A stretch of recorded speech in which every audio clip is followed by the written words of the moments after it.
और अगर मान लिया जाए बाबागंज की सीट की मैं बात कर लेता, बाबागंज की सीट अगर मान लिया जाए जीत लिया दूसरे लोगों ने, कुंडा की सीट दूसरे लोगों ने जीत लिया, तो ये दोनों लोग सीट जीतने के बाद क्या बीजेपी से गठबंधन नहीं होगा? इसकी कोई गारंटी है? नहीं, गारंटी नहीं, वो कर लेंगे, होगा, हो जाएगा जी।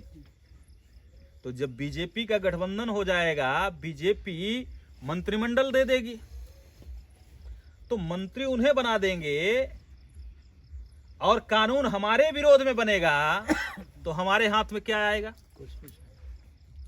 कुछ तो आएगा, कुछ नहीं। तो भविष्य हमारे समाज का अधर में लटक गया है, इसलिए दिन रात हमें भी मीटिंग लेना पड़ रहा है, अलग अलग जिलों में जाना पड़ रहा है, नहीं तो हम आपके बीच में नहीं आते। अब दूसरी बात, कहने के लिए हम 85% की बात कर रहे हैं, कोई 90% की बात करेगा, कोई सर्व समाज की बात कर रहा है, कोई 80-20 करेगा, कोई 80-20 करेगा। 85% का आकलन हम देखते हैं, 85% 85 जगह खड़ा हो, और जिसके 15-15 नाला लगा रहे हो, 15 एक जगह खड़े हो जाएं, तो कौन ज्यादा होता है? 15 हो गए।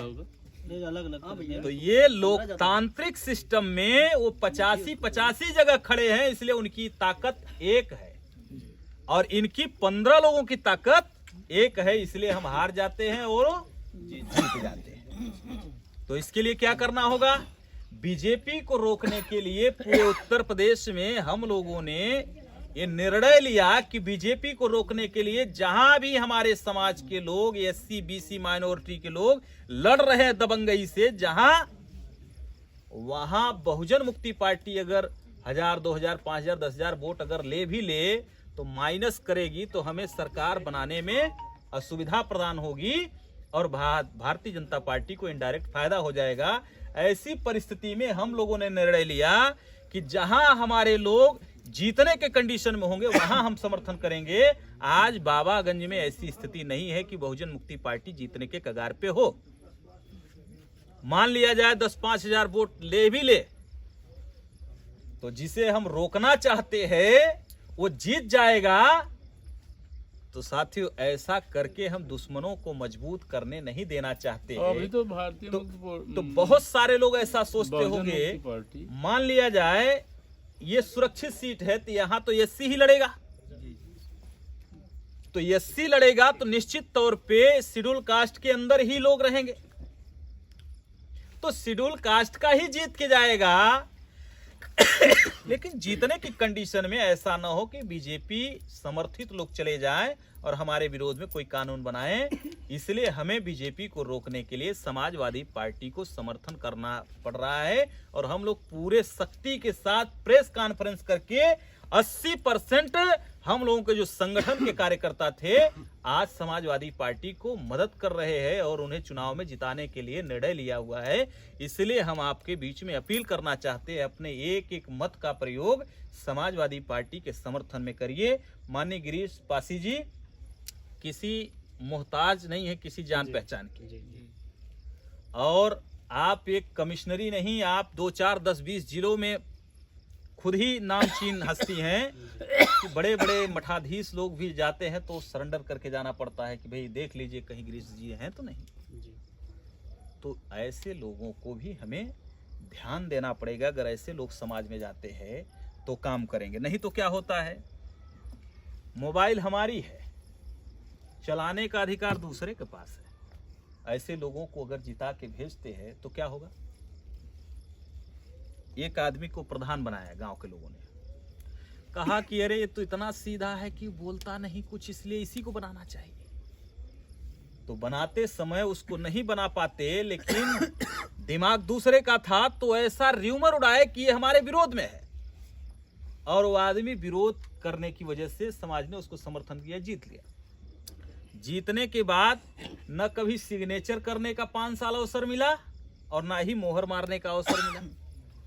अब दूसरी बात, आप देखते होंगे तो जो लड़ाइयां आप अगल बगल देखते होंगे, बहुत सारी घटनाएं घटी।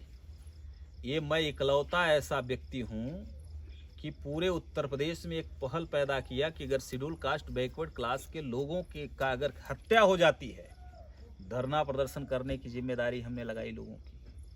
सलाह मशवरे के साथ आंदोलन किया और प्रशासन को बार बार झुकाने का काम किए, जिससे तत्कालीन मुआवजा और जो सामंतशाही थे वो जेल जाना शुरू कर दिए। ये पहल हमने किया और आपके तमाम उदाहरण है प्रतापगढ़ के। बिल्कुल सर, ऐसा नहीं तो अगर मेरे राजनीति में सामाजिक संगठन में आने के पहले अगर कोई घटना में मिलता रहा हो अगर कहीं भी 2 रुपया तो कोई बताए। आज तुरंत आप देखिए तो वहां की घटना थी, अवधेश सरोज की हत्या हुई। अवधेश सरोज की हत्या पे तुरंत दीपू जी को हमने फोन किया और पूरी यूनिट को भेजा और बड़ा हंगामा करवाया और आंदोलन करवाया, हाईवे जाम करवाया। रिजल्ट क्या हुआ कि तुरंत जो है कितना 4.5 बीघे कह रहा था, कितना किया 3.5 बीघे पट्टा करवाया, 3.5 बीघे पट्टा करवाया वहां पे। तो पट्टा करना पड़ा, मुआवजा देना पड़ा 5 लाख। अभी देखिए गोहरी हत्याकांड का अगर देखिए, तुरंत सारा मोर्चा हम लोगों ने तुरंत टेका और 16 लाख रुपए तुरंत रिलीज करना पड़ा, तुरंत मुकदमा कायम करना पड़ा। अभी भी मामला ठंडा होता है फिर हम लोग गर्म करते हैं। आप देखिए दिलीप सरोज की हत्या हुई, उस मुद्दे पे आप देखिए। तो तमाम ऐसी घटनाओं पे जो हम लोग फोकस कर रहे हैं वो तब करने में कामयाब होंगे जब हम लोगों को ताकत आप देंगे। तो निश्चित तौर पे लड़ाई और मजबूती से लड़ी जाएगी, तब जाके आप सामंतशाहियों को आप कमजोर करना चाहते हैं तो कमजोर करेंगे। बाबा साहब अम्बेडकर ने कहा कि हम अपने समाज के लिए बहुत बड़ा अधिकार दे दिए। आज से रानी के पेट का हम लोग ऑपरेशन कर दिए, अब कोई राजा पैदा नहीं होगा। बाबा साहब अम्बेडकर ने कहा ना, कहा कि एक वोट 1 मैन 1 वोट की वैल्यू है, किसी का ना ऊपर है ना किसी के नीचे है। तो मैं ये चाहता हूं कि गरीब से गरीब, कमजोर से कमजोर आदमी एक वोट डाले और हमारा नेता चुन के जाए, सदन में आपकी बात रखे और मुंह तोड़ जवाब देने लायक रहें। मैं इस मौके पे इतनी ही बात कहना चाहता हूं, बहुत लंबा चौड़ा कहने की जरूरत नहीं है। आप लोग काफी समझदार लोग हैं, कई बार ट्रेनिंग प्रशिक्षण ले चुके हैं और जानकार हैं, इसलिए इतना हम लोग बार बार अपील कर रहे हैं कि एक भी वोट हम लोगों की जाया नहीं जानी चाहिए। माननीय गिरीश पासी साहब को जिता के आप सदन में भेजेंगे, यही हम आपसे गुजारिश करते हैं। जय मूल निवासी, जय भीम, जय भारत।